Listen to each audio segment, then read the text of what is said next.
بالله من شرور أنفسنا ومن سيئات أعمالنا من يهد الله فلا مضل له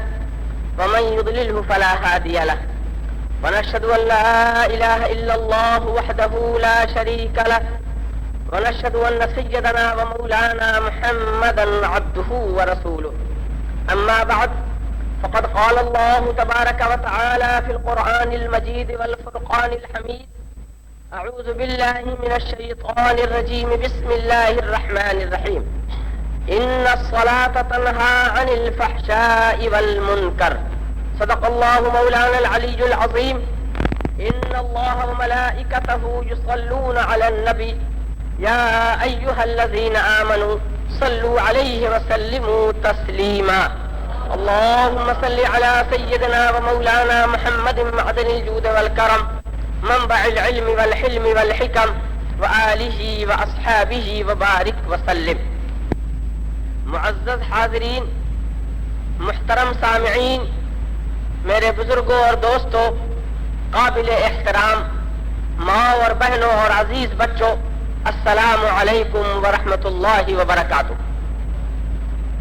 پچھلے ہفتے نماز پڑھنے کا صحیح طریقہ، اس کے متعلق کچھ مختصر سی گفتگو ہوئی، لیکن ہمیں اور آپ کو اس بات کا علم ہے کہ ہم میں سے بہت سے بھائی ایسے ہیں اور بہت سی ہماری مائیں اور بہنیں ایسی ہیں کہ جو نماز سرے سے پڑھتے ہی نہیں اور نماز کی اہمیت کو سمجھتے ہی نہیں ہیں. اس لیے ضرورت ہے اس بات کی کہ نماز کی اہمیت بتائی جائے اور نماز نہ پڑھنے کی عوض میں اللہ تبارک و تعالیٰ کے طرف سے کیا عذاب اور کیا پنشمنٹ ملتا ہے، اس سلسلے میں کچھ بات کی جائے. چنانچہ مردوں کے لیے بہترین نمونہ ہے سید العالمین جناب محمد الرسول اللہ صلی اللہ علیہ وسلم، اور عورتوں میں حضور صلی اللہ علیہ وسلم کی صاحبزادی اور آپ کی لخت جگر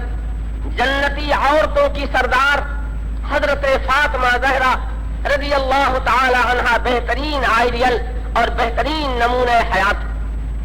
تو ہم اور آپ اگر حضور صلی اللہ علیہ وسلم کی زندگی کو دیکھیں، حضور کی زندگی کے نشیب و فراز کو تلاش کریں، تو ہمیں یہی سمجھ میں آتا ہے کہ کوئی حصہ رسول کریم صلی اللہ علیہ وسلم کی زندگی کا ایسا نہیں ہوا کہ حضور نے کبھی بھی نماز کو چھوڑا ہو،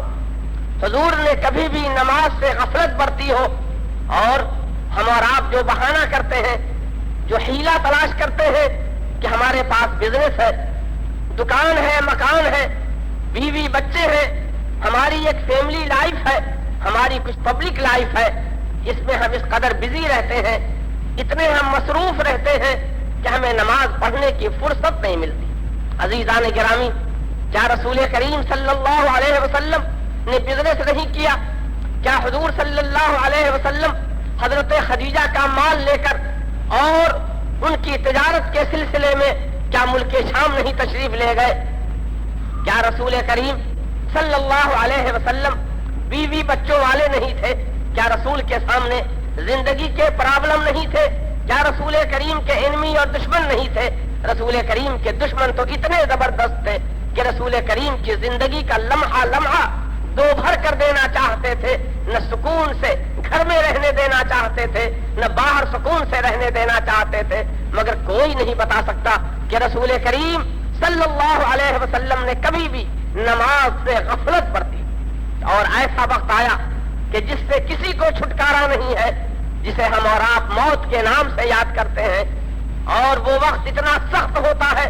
کہ مسلمان دعا کیا کرتا ہے، اللہم قنا عذاب السکرات، اے اللہ ہم کو سکرات کی تکلیف سے بچانا. بڑا عجیب عالم ہوتا ہے، اور وہ ایسی چیز ہے کہ جس کو پریکٹیکلی طور پر دیکھنے کے بعد اور اس دور سے گزرنے کے بعد پھر دنیا میں کوئی واپس نہیں آتا کہ جو ہمیں اور آپ کو بتا دے کہ جانکنی کے وقت کیا تکلیف ہوتی ہے اور اس وقت کیا مناظر ہوا کرتے ہیں. لیکن احادیث کی تلاوت کرنے سے، بزرگان دین کے حالات کے پڑھنے سے پتہ چلتا ہے بڑا ہی عجیب وقت ہوتا ہے، بڑی تکلیف کا معاملہ ہوتا ہے. رسول کریم صلی اللہ علیہ وسلم بیمار ہیں اور یہ بیماری مرض الموت ہے. اس بیماری میں حضور صلی اللہ علیہ وسلم نے وصال فرمایا ہے, دنیا سے پردہ کیا ہے. بے ہوشی کا بار بار دورہ پڑ رہا ہے, بار بار آپ بے ہوش ہو جا رہے ہیں. حضرت عائشہ صدیقہ رضی اللہ تعالی عنہا فرماتی ہیں کہ آپ کو اس قدر شدت کا فیور اور بخار تھا کہ جب میں پانی میں بھگو کر کے کپڑے کو آپ کی پیشانی کے اوپر رکھ دیا کرتی تھی تو اس قدر جلد وہ ڈرائی اور خشک ہو جاتا تھا کہ معلوم ہوتا تھا کہ جلتے ہوئے توے پر کوئی چیز ٹھنڈی رکھ دی گئی. اس قدر شدید بخار تھا. مگر نماز کی اہمیت اور نماز سے اہتمام کا یہ حال تھا کہ جب رسول کریم کو ہوش آتا تھا, جب حضور کے مرض میں ذرا کمی ہوتی تھی تو پہلی بات زبان سے یہی نکلتی تھی کہ مجھ کو وضو کرا دو, نماز کا وقت ہے, مجھے نماز پڑھنی ہے. اور جب وضو کرایا جاتا تھا ابھی وضو پورا بھی نہیں ہونے پاتا تھا کہ پھر حضور صلی اللہ تعالی علیہ وسلم پر بے ہوشی کا دورہ پڑ جاتا تھا. اور اس وقت بھی رسول کریم کو نماز کی فکر تھی اور نماز کی کے ساتھ ساتھ نمازیوں کی بھی فکر تھی جو آپ کے پیچھے نماز پڑھا کرتے تھے. چنانچہ جب بیماری کا دورہ زیادہ ہوا, شدت ہوئی اور آپ نے دیکھا کہ اب شاید میں نماز پڑھا نہ پاؤں, مسجد میں نہ حاضر ہو سکوں, تو حضرت رسول کریم سید العالمین ہم سب کے آقا مولا جناب محمد الرسول اللہ صلی اللہ علیہ وسلم اپنی چہیتی بیوی حضرت عائشہ صدیقہ رضی اللہ عنہا سے فرماتے ہیں, مری ابا بکر فلیصلی بالناس. اے عائشہ, ابو بکر کو حکم دے دو, ابو بکر سے کہہ دو کہ نماز پڑھا دے. گویا کہ رسول کریم کو اپنی نماز کی بھی فکر ہے اور مسلمانوں کی نماز کی بھی فکر ہے. اس سے پتا چلا کہ ہم اور آپ کتنے بھی بزی رہیں, کتنے بھی مصروف رہیں, کس قدر بھی ہم دنیاوی کاموں میں لگے رہیں, گھریلو کام کاج ہے, گھریلو مصروفیات ہیں, دکان کے کام ہیں, ہمارے کچھ ذاتی پرابلم, ذاتی مشکلات ہوتی ہیں, لیکن کسی حال میں بھی ہم کو نماز سے غافل نہیں رہنا چاہیے. اور حضور صلی اللہ تعالی علیہ وسلم کی زندگی سے سبق حاصل کرنا چاہیے. ذرا دیر کے لیے آپ اپنی آنکھوں کو بند کر کے اور دل پر ہاتھ رکھ کے سوچئے کہ ہم جو بہانہ کرتے ہیں بزنس کا, دکان کا, اولاد کا, بیوی کا, بچوں کا, گھر کا, آخر یہ چیزیں کس نے عطا کی ہیں؟ کس نے ہم کو دکان دیا ہے, کس نے ہم کو مکان دیا ہے, کس نے ہم کو زندگی دی ہے, کس نے ہم کو بیوی بچے دیے ہیں, کس نے ہم کو اولاد عطا فرمایا ہے. اگر وہ چاہے تو ایک سائیکلون آ جائے, ایک طوفان آ جائے اور ہماری ساری پراپرٹی ختم ہو سکتی, سب یوز لیس اور بیکار ہو سکتے ہیں. ابھی اللہ تبارک و تعالیٰ موت بھیج دے, ہماری ساری اولاد مر سکتی ہے, ختم ہو سکتی ہے, ہماری ساری جائیداد ختم ہو سکتی ہے. اور جب ہم ان تمام چیزوں سے محروم ہوں گے, ہم ان تمام چیزوں سے دور ہوں گے, ہم ان تمام چیزوں سے محرومیت کے دور سے گزریں گے, عزیزان گرامی, پھر ہمارے پاس کیا بہانہ ہوگا, پھر ہمارے پاس کیا چیز ہوگی. اور اگر نماز پڑھنے میں, ہمارے نماز کی حالت میں آنے کی وجہ سے اگر ہماری اولاد ہم سے رخصت ہو گئی, ہماری جائیداد چلی گئی, ہماری دکان برباد ہو گئی, ہمارا گھر ختم ہو گیا, تو نماز کی برکت سے اور نماز کے فیض سے ان تمام چیزوں کے جانے کا ہم کو ثواب بھی ملے گا. کہ نماز پڑھنے کی وجہ سے, نماز کی پابندی کرنے کی وجہ سے, نماز کا اہتمام رکھنے کی وجہ سے اللہ تبارک و تعالیٰ نے اس کے اوپر اتنا فضل فرمایا ہے کہ اس کی تمام تکلیفوں کو اللہ نے دور کر دیا. جہاں مردوں کے لیے رسول کریم صلی اللہ علیہ وسلم کی زندگی کا یہ نمونہ سامنے ہے, وہیں ہماری عورتوں کے سامنے, ہماری ماؤں اور بہنوں کے سامنے بھی حضرت فاطمہ رضی اللہ تعالی عنہا کی زندگی. کون ہے حضرت فاطمہ؟ ہماری اور آپ کی بیوی اور بیٹی, ہزاروں بیویاں, ہزاروں مائیں, ہزاروں بیٹیاں ہماری حضرت فاطمہ کے نقش قدم پر قربان ہو جائیں, لیکن حضرت فاطمہ کی زندگی کو آپ ذرا دیکھو, ان کی زندگی کے مختلف دوروں کو آپ دیکھو. گھر کا کام بھی کرتی ہیں. ہم جیسے گھر کے اندر خالہ ماں رکھ لیا کرتے ہیں اور کوئی سرونٹ رکھ لیتے ہیں, اگر حضرت فاطمہ چاہتی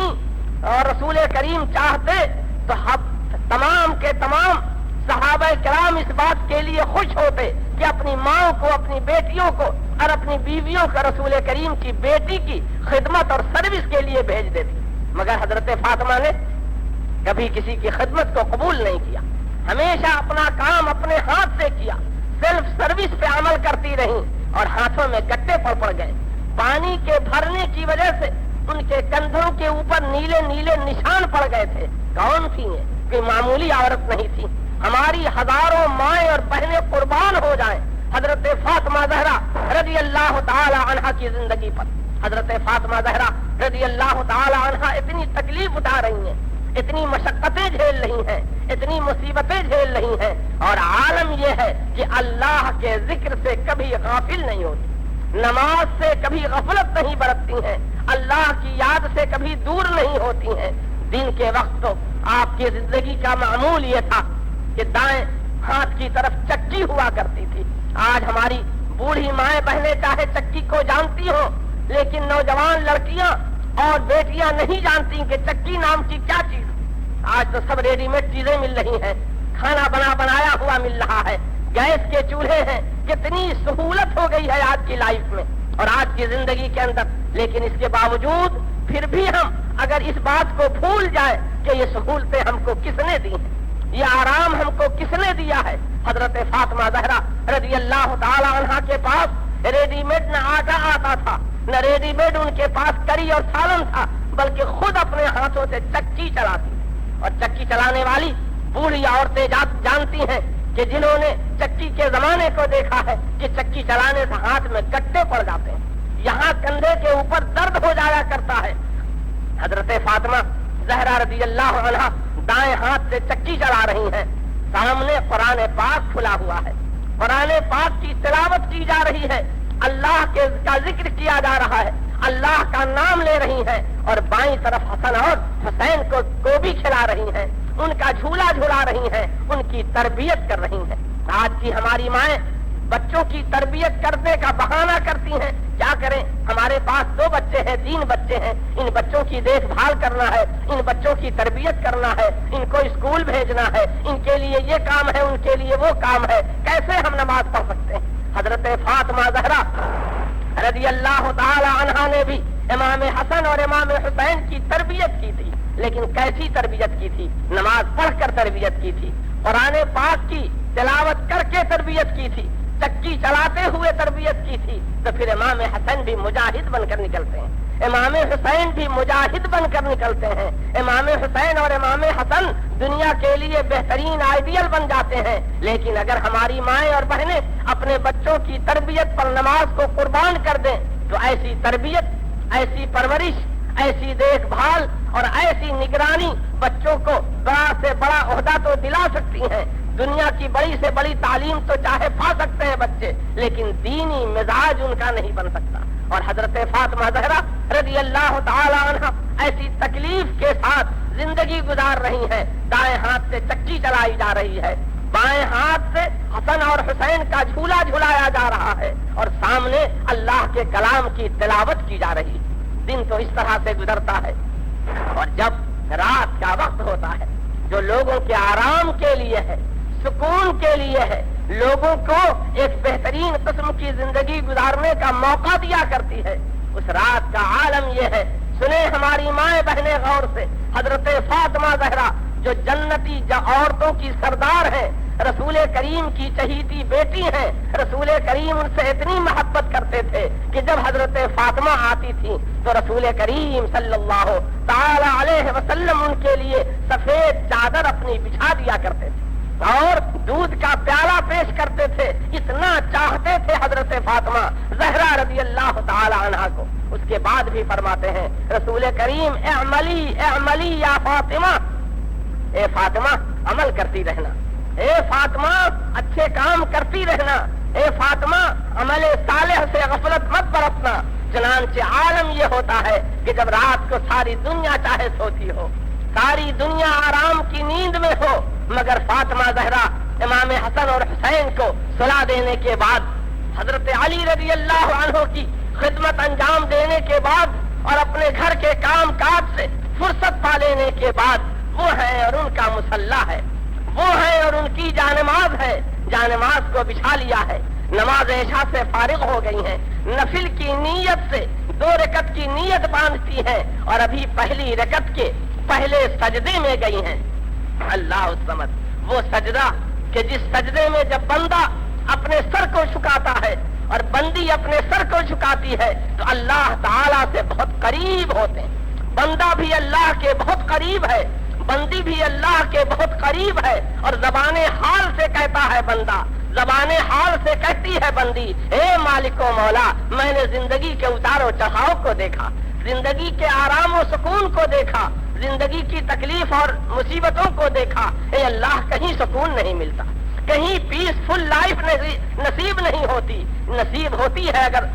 سکون کی زندگی اور آرام کی زندگی اور پیس اگر کہیں سے نصیب ہوتا ہے تو اے مالک و مولا تیری بارگاہ میں سر جھکانے سے ملتا ہے۔ چنانچہ حضرت فاطمہ پہلے سجدے میں اپنا سر جھکاتی ہیں، اتنا لمبا، اتنا طویل، اتنا لانگ سجدہ کر رہی ہیں کہ فجر کا مؤذن اللہ اکبر کی صدائیں بلند کرتا ہے۔